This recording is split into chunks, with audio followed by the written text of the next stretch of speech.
Bonjour à tous, nous sommes une classe de l'Institut Calvi de Belluno et avec cette vidéo, nous voulons vous présenter la ville de Paris pour notre voyage.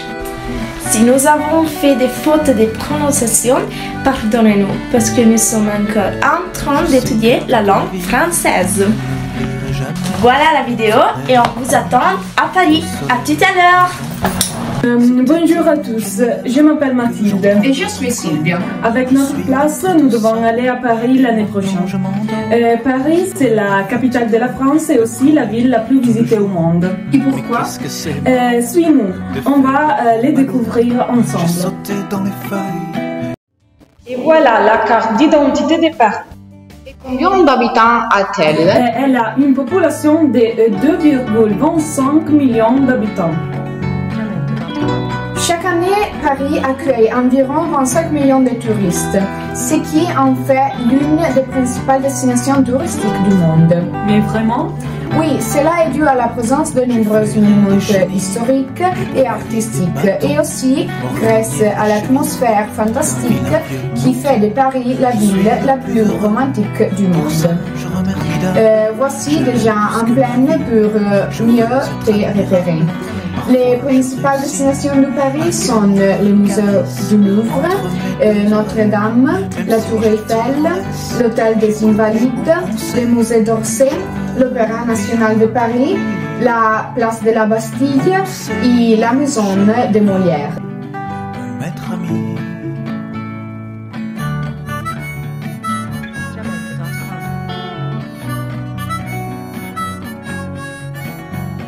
Et voilà que chaque ville a un surnom célèbre. Vous voulez connaître?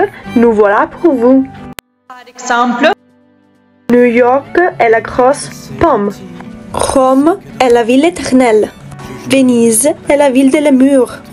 Paris est la ville de la mode et de la gastronomie.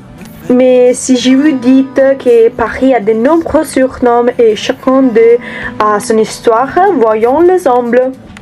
On commence. La ville lumière.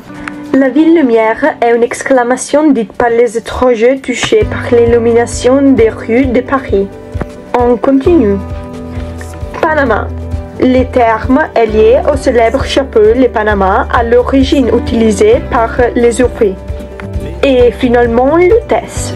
Lutèce est le mot utilisé par les Romains pour désigner la ville gallo-romaine. Vous savez déjà que Paris c'est le royaume de théâtre. Pour se distraire, les Parisiens aiment bien se rendre dans les cafés-théâtres. C'est génial!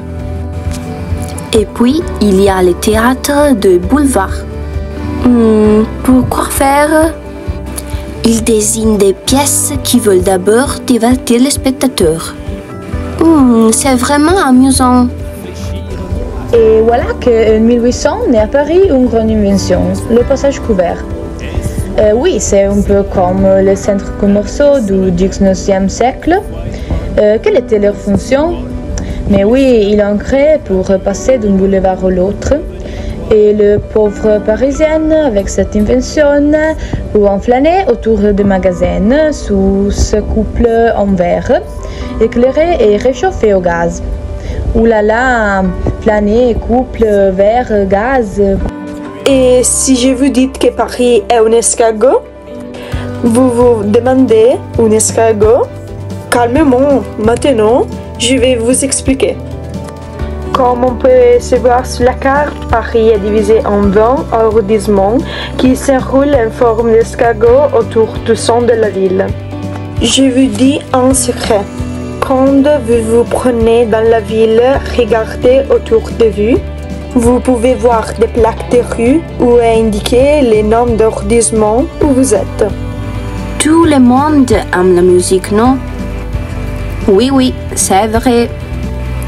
Tous les jours à Paris, de 2 ans de concerts sont proposés. La ville est remplie de salles de spectacle, c'est vrai. Mais il y a un peu à part. L'Olympia, un musical mythique. Il est tellement réputé qu'on dit faire l'Olympia. Faire l'Olympia. Oui, oui, on dit ça. Voilà les Beatles. Et Lady Gaga aussi fait l'Olympia. En avant la musique, quelle est la plus belle œuvre?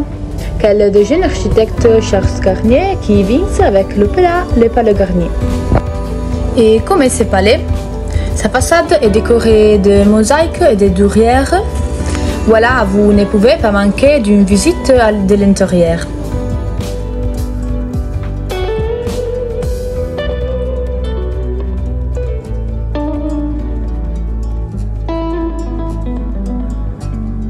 Sûrement, tu connais Le Bossu de Notre-Dame, écrit par Victor Hugo, situé à Notre-Dame, une cathédrale de style gothique. Et toi, tu connais Emmanuel? Je crois que non. En fait, c'est un énorme bourdon qui est surveillé par les gargouilles. La cathédrale est la plus visitée de France, mais malheureusement, elle est brûlée et maintenant, tu ne peux plus la visiter. Bienvenue dans le plus célèbre cabaret du monde, situé dans un vieux village, dans le quartier Pigalle, où tu peux voir le typique cacao français.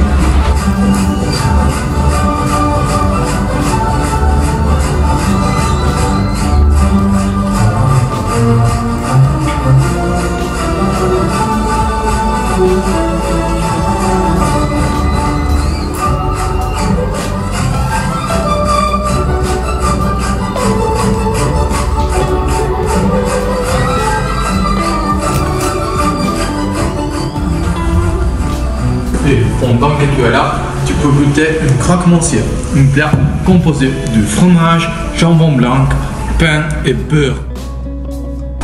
Montmartre est le quartier des artistes.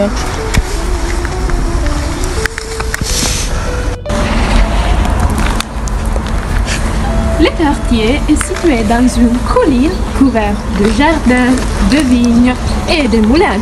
Et au sommet, il y a la basilique du Sacré-Cœur.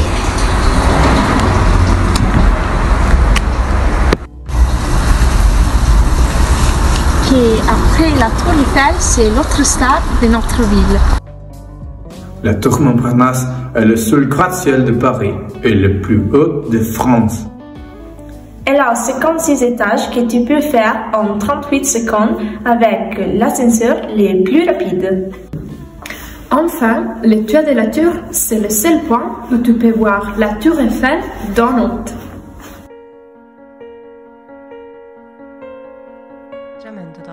Enchantée d'avoir pu dans l'éclat d'une éternité. Oh, c'est la Seine. Oui, oui, elle sépare la ville en deux. Oh oui, je connais ces fleuves, la rive droite et la rive gauche. Waouh, je ne l'avais jamais vue avant. Combien de monuments elle a autour d'elle? Alors, la Seine abrite trois îles, l'île Saint-Louis et l'île de la Cité.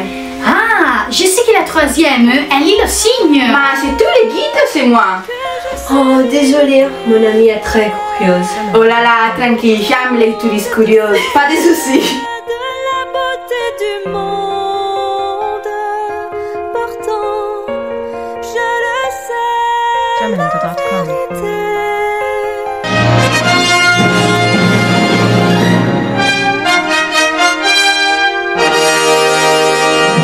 Bonjour à tous. Tout au long du XXe siècle et encore aujourd'hui, des millions d'étrangers sont venus à Paris pour trouver un travail ou une vie meilleure. C'est pourquoi, en te promenant dans certains quartiers parisiens, tu as parfois l'impression de te balader à travers le monde. Par exemple, le plus grand quartier chinois d'Europe, c'est le Chinatown. Pour cela, nous avons avec nous la directrice du musée du Quai Branly, Marina, et l'envoyé spécial Sebastiano.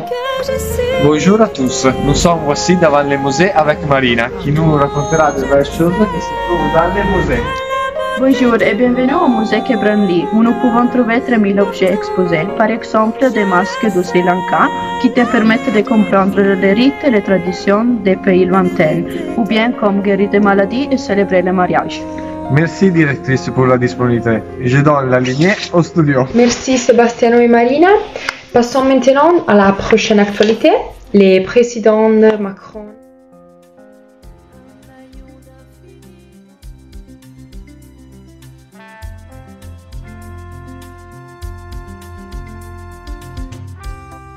Bienvenue à Paris. Savez-vous que Paris est connu pour ses brasseries? Non, je ne sais pas. Raconte-moi. Comment ça? Donc, tu ne connais même pas le quartier Bouillon? C'est une brasserie qu'au 19e siècle proposait aux ouvriers un plat de viande et un bouillon à petit prix. T'as pas d'argent dans la poche, région quartier Bouillon, qui t'attend depuis le 19e siècle avec sa soupe en euros. Tu connais les garçons café? Non, dis-moi, qui c'est? Aussi appelé pingouin pour sa tenue noire et blanche, très stylée. Tu les vois courir comme un fou dans le restaurant. Ils parcourent des milliers de kilomètres par jour. Tu sais pour quelle chose est connu aussi Paris? Peut-être pour les lunettes? Mais non, pour la mode, en effet, il abrite des maisons de haute couture avec vêtements de luxe créés par des grands couturiers. Et dis-moi, il y a quelques marques parisiennes connues dans tout le monde? Oui, Chanel, Dior, Hermès, Jean-Paul Gaultier, Saint Laurent, Louis Vuitton, tu les connais pas? Mais bien sûr que je le connais. Et tu veux ajouter quelques accessoires pour compléter ton outfit? Oui, clairement. Est-ce que tu sais où je peux trouver des joailleries?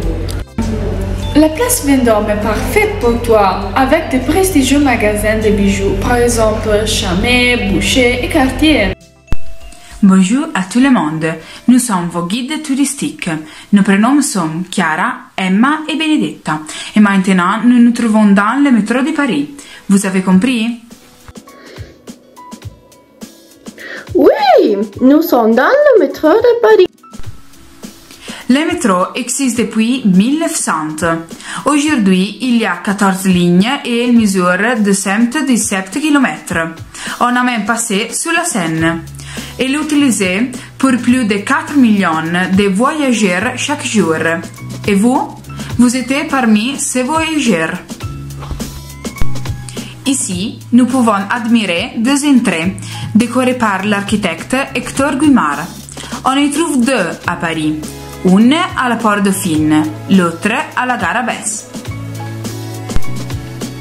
Oh là là, nous sommes déjà arrivés au premier arrêt, où nous trouvons le Paris du baron Haussmann. C'est quoi ce bâtiment-ci? Attends, je vais t'expliquer. En 1850, la population de Paris augmente rapidement et l'épidémie apparaissait. Napoléon III décide de faire appel au baron Haussmann. Il remplace 20 000 bâtiments insalubres par de nouveaux plus modernes. Et par le magasin, combien il y a? J'adore le shopping. Oh là là là là! Paris, c'est le paradis des magasins. Avec leurs magnifiques décorations, ces magasins sont aussi de vrais monuments. Mais les attractions de cette merveilleuse vie ne sont pas. Ici, vous pouvez voir le centre Pompidou. Il a été construit en 1977. À l'intérieur, il y a un musée, une bibliothèque, des folles d'exposition et de cinéma.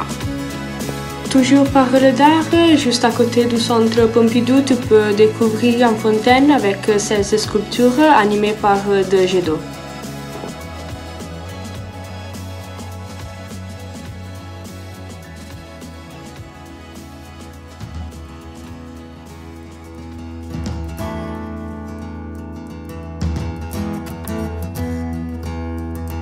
Béatrice, tu as une mauvaise prononciation? On dit le royaume des théâtres. Tu as fait plus d'erreurs que moi. Tu as dit pour exemple, on dit par exemple. Un autre, on dit comme on peut voir, pas comme on peut se voir. Sans parler de U français. Hauteur des vues, pas hauteur des vues. Ou de la mur, pas de la mur. Les nasales, tu les oublies. On dit surnom, on escargot. Et tu ne détaches pas le de les. On dit le terme. Un. Allez les filles, ne vous disputez pas. Tout le monde peut se tromper.